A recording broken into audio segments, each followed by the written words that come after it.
Who are we if not the people of taste? We have faith in the imaginary female characters we adore, and we understand that anime is pure will to power. Nietzsche is one based mascot we have that is interesting to compare to the reality and scare off normies and lower weebs. We owe a lot of anime edge to Nietzsche, as the fantasy world would surely be brighter without him. But I am afraid we cannot call him a gigachan. I have found an irrevocable evidence that Nietzsche does not share our ideals of being alpha males and building families, and he is rather against that. In fact, there is evidence that Nietzsche is a liberal soy boy who would be making fun of conservative media figures such as Ben Shapiro or PewDiePie. Now then, not to be sunlocked by the objections of hearsay, let's read. And it says, every animal, therefore the bad philosophe, too instinctively strives for an optimum of favorable conditions under which it can expand all its strength and achieve its maximum feeling of power. Every animal abhors just as instinctively and with a subtlety of discernment that is higher than all reason, every kind of the intrusion and or hindrance that obstructs or could obstruct this path to the optimum.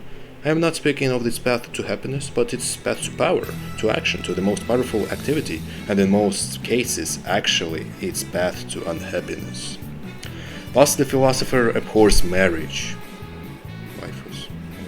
together with that which might persuade to it, a marriage being a hindrance and a calamity on his path to the optimum. What great philosopher hitherto has been married? Heraclitus, Plato, Descartes, Spinoza, Leibniz, Kant, Schopenhauer. They were not. More one cannot even imagine them married. A married philosopher belongs in a comedy, in a rom-com. That is my proposition. And as for that exception, Socrates, the malicious Socrates, it would seem, married ironically, just to demonstrate his proposition. Every philosopher would speak as Buddha did when he was told of the birth of a son. Ruhula has been born to me, a fetter has been forged for me. Ruhula here means a little demon. Every free spirit would experience a thoughtful moment, supposing he had previously experienced a thoughtless one.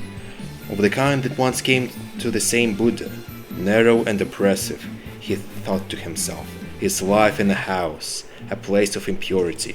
Freedom lies in leaving the house. Thinking thus, he left the house. Ascetic ideals reveal so many bridges to independence that a philosopher is bound to rejoice and clap his hands when he hears the story of those resolute men who one day said no to all servitude and went into some desert, even supposing they were merely strong asses and quite the reverse of a strong spirit. I follow on. As for the chastity of philosophers, finally, this type of spirit clearly has its fruitfulness somewhere else than in children. Perhaps it also has the survival of its name elsewhere. Its little immortality. Philosophers in ancient India expressed themselves even more immodestly. Why would he desire a progeny whose soul is the world? There is nothing in this of chastity from any kind of ascetic scruple or hatred of the senses, just as it is not chastity when an athlete or jockey abstains from women. It is rather the will of their dominating instinct, at least during these periods of great pregnancy. Every artist knows what a harmful effect intercourse has in states of great spiritual tension and preparation.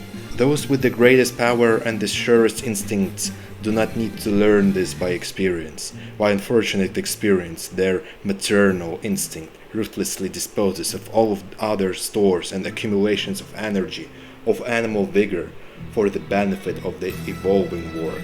The greater energy then uses up the lesser. No, Timmy, I'm not going for milk.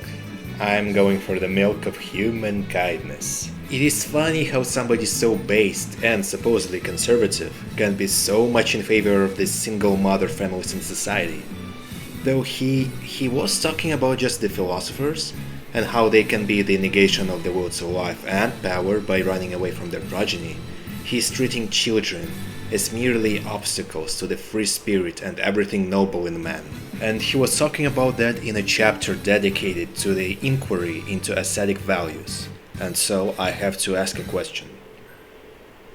Is this asceticism when a man feels free and comfortable, when he has absquatulated from his own child, from his woman, and from his house? I can see a lot of these free spirits and species of Zarathustra crawling in an abandoned IHOP building on the crossroads in my town. And this based liberal nut continues with saying that these philosophasters are unbiased and they have reached the new intellectual heights by running away from the noise and the duties. And does this mean that every philosopher is a former normie who ran away from responsibility because it was hurting him, and now he is enclosed in his inner world of free thinking by running away from each nasty stimuli from the real world? I like the book hitherto, but now I can see how a man that appeals to the higher values can be susceptible to becoming a cocklord. And then he goes on to say that a man's care for his children is a maternal instinct which causes him to splurge all of his resources, time and energy. What a misandry.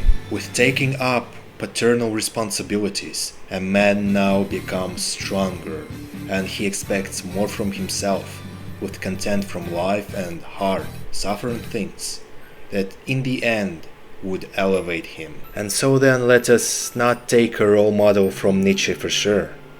We can now see that more or less wholesome hentai protagonists can exhibit great fortitude by not abandoning their women, and indefatigably spilling out more resources and energy than it is even necessary, until it is done. And I shall consummate the video on the high note. Enjoy anime and don't be a cock.